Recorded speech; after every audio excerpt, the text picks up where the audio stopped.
Right. First ఈనాడులో వచ్చినటువంటి కొన్ని అన్ని ప్రధాన వార్తలను ఒకసారి చదివేసిన తర్వాత మనం ఒకసారి పేపర్ అనాలిసిస్ చేసుకోదాం మిత్రులారా. ఈనాడులో హైదరాబాద్లో ప్రపంచ ఆర్థిక వేదిక కేంద్రం ఏర్పాటు చేసేందుకు ప్రయత్నాలు చేస్తూ ఉన్నారు. ఫిబ్రవరి 28న బయో ఏషియా సదస్సులో ప్రారంభము. వేదిక అధ్యక్షుడు బర్గే బ్రెండ్, సీఎం రేవంత్ రెడ్డి సంయుక్త ప్రకటన. ప్రజల జీవన ప్రమాణాల మెరుగుదలే లక్ష్యమని ముఖ్యమంత్రి వెల్లడి.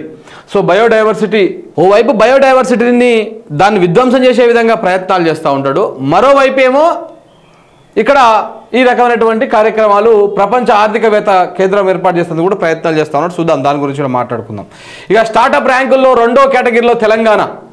ఇప్పుడు ఆ స్టార్టప్ ర్యాంకులో 2వ కేటగిరీలో ఉంది కదా, అది చివరి ర్యాంక్ వెళ్ళిపోతుంది కాంగ్రెస్ దిగిపోయిన నాటికి. చూడండి, కాంగ్రెస్ ఎమ్మెల్సీ అభ్యర్థులుగా అద్దంకి, బల్మూరి ఖరారు చేసిన అధిష్టానం నేడు అధికారికంగా ప్రకటించేటువంటి అవకాశం ఉంది.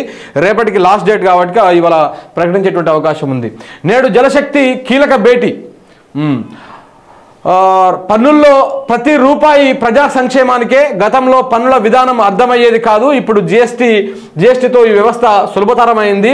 10 ఏళ్లలో 25 కోట్ల మందికి పేదరికం నుంచి విముక్తి వచ్చింది. నాసిక్ ప్రారంభోత్సవంలో ప్రధానమంత్రి నరేంద్ర మోడీ చెప్పినమాట. ప్రతి పన్ను ప్రజల సంక్షేమానికే వాడుతా అని చెప్తున్నాడు ఆయన. తమ్మినేని వీరభద్రానికి తీవ్ర అస్వస్థత, విషమంగా ఆరోగ్యం. ఏఐజీలో చికిత్స పొందుతా ఉన్నాడు. ఆయనకు హార్ట్ అటాక్ వచ్చింది, దాంతో శ్వాసకు సంబంధించినటువంటి ఇబ్బంది పడుతూ ఉన్నాడు. దానికి సంబంధించినటువంటి వార్తను ప్రధానంగా ఈనాడు తీసుకోవడం జరిగింది. 4 అటవీ అధికారుల సస్పెన్షన్ అని చెప్పేసి మరొక వార్త. అయోవాలో ట్రంప్ జయబేరి అని చెప్పేసి మరొక వార్తను తీసుకోవడం జరిగింది. ఇక విస్తృత ధర్మాసనానికి అంటే దిశభ్య ధర్మాసనము ఒక జడ్జి గారు ఒక తీర్పు చెప్పారు, ఒక జడ్జి గారు ఒక తీర్పు చెప్పారు కాబట్టి దాన్ని త్రిసభ్య ధర్మాసనానికి బదిలీ చేసిరు చంద్రబాబు కేసుని. దానికి సంబంధించినటువంటి వార్తను రాసిరు. ఇక షర్మిలకు ఏపీ పగ్గాలు, ఈమె ఎందుకు వచ్చింది, ఎందుకు పోయింది, ఏంది అనేది ఇక్కడికి వచ్చినాక మాట్లాడుకుందాం. ఇక విధుల్లో ఉన్న విశ్రాంత అధికారుల వివరాలు ఇవ్వండి, నేటి సాయంత్రం వరకే గడువు, అన్ని శాఖలకు సిఎస్ ఆదేశం. సో రిటైర్డ్ ఉద్యోగులు ఎవరైతే ఉన్నారో వాళ్ళందరినీ వాళ్ళ వివరాలు ఇవ్వాలని చెప్పేసి అడిగిందంటే. ఇక రంగంలోకి ఏసీబీ గొర్రెల పంపిణీ నిధుల గోల్మాలు, దస్త్రాల మాయం పైన విచారణ, ప్రభుత్వ ఆదేశాలు. దీని వెనక అసలు కోణం ఏందో ఇప్పుడు మా పత్రిక పోయిన తర్వాత వివరించేటువంటి ప్రయత్నం చేస్తాం. ఇక మిగతా ఇల్లు 2 రోజుల్లో 60 భేటీలంట. తెలంగాణకు పెట్టుబడుల లక్ష్యంగా దావోస్లో సీఎం రేవంత్ బిజీ. ఇగో నేను ఒరిజినల్, కేటీఆర్ డూప్లికేట్ అని చెప్పేసి మాట్లాడండి. ఇక్కడికి వచ్చిన తర్వాత మనము చాలా సుదీర్ఘంగా అద్భుతంగా మాట్లాడుకుందాం, ఎనాలిసిస్ చేసుకుందాం. కొన్ని వీడియోలు కూడా మీకు చూపిస్తా, ఆ వీడియోలతోటి మాట్లాడుకునేటువంటి ప్రయత్నం చేద్దాం. ఇక రిటైర్డ్కు మంగళం అని చెప్పేసి ఒక వార్త. 3 నెలల్లో RRR భూసేకరణ అని చెప్పేసి మరొక వార్త.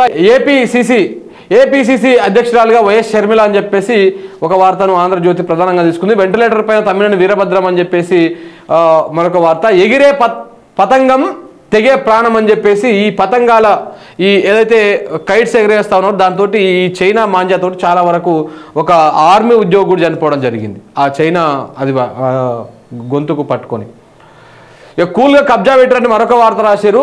అద్దంకి, బల్మూరికి ఎమ్మెల్సీ టికెట్లు ఖరారు అని చెప్పేసి ఒక వార్త. ఇక పాలమూరు రంగారెడ్డికి జైపాల్ రెడ్డి పేరు పెడతారంట. అధర్మంగా వస్తే రాముడు తీసుకోవద్దన్నారు. మరి అధర్మంగా ఎందుకు అన్ని ప్రభుత్వాలను, అన్ని రాష్ట్రాల్లో ఉన్నటువంటి ప్రభుత్వాలను కూలగొట్టి మీరు అధర్మంగా అక్కడ ప్రజాపాలన చేసినది కూడా ఆలోచించాల్సినటువంటి అవసరం ఉంది. ఇక కాంగ్రెస్ కరపత్రిక అయినటువంటి వెలుగు పత్రికను చూసుకుంటే ఎమ్మెల్సీ కోటాల వార్త ఒకటి తీసుకున్నారు. ఇక ఎస్ఆర్ఎస్పీ పునర్జీవం ఉత్త దండగా అని చెప్పేసి ఎస్ఆర్ఎస్పీ పునర్జీవం మీద వీళ్ళు రాయడం జరిగింది. ఆ ప్రాజెక్టు పేరుతో 2000 కోట్ల ప్రజాధనం నీళ్లపాలు. గత ప్రభుత్వ తప్పిదాలను లేవనెత్తిన కాగ్. శ్రీరామ్ సాగర్ మొత్తం ఆయకట్లు 66% LMD కిందనే ఉండగా రివర్స్ పంపింగ్ దేనికి? రివర్స్ పంపింగ్ ఆలోచనే కరెక్ట్ కాదు. కాళేశ్వరంలో అడుగడుగున నిధుల దుర్వినియోగం, అక్రమాలు జరిగాయని చెప్పేసి వెల్లడి. కాగ్ ఒక రిపోర్ట్ ఇచ్చిందని విజిలెన్స్ వాళ్ళు చేస్తున్నటువంటి దాంట్లో ఒక జరుగుతుందని ఒక ఎక్స్క్లూజివ్ కథనాన్ని వీళ్ళు రాయడం జరిగింది. ఇక్కడికి వచ్చిన తర్వాత మనము సుదీర్ఘంగా దీని మీద విశ్లేషణ చేద్దాం.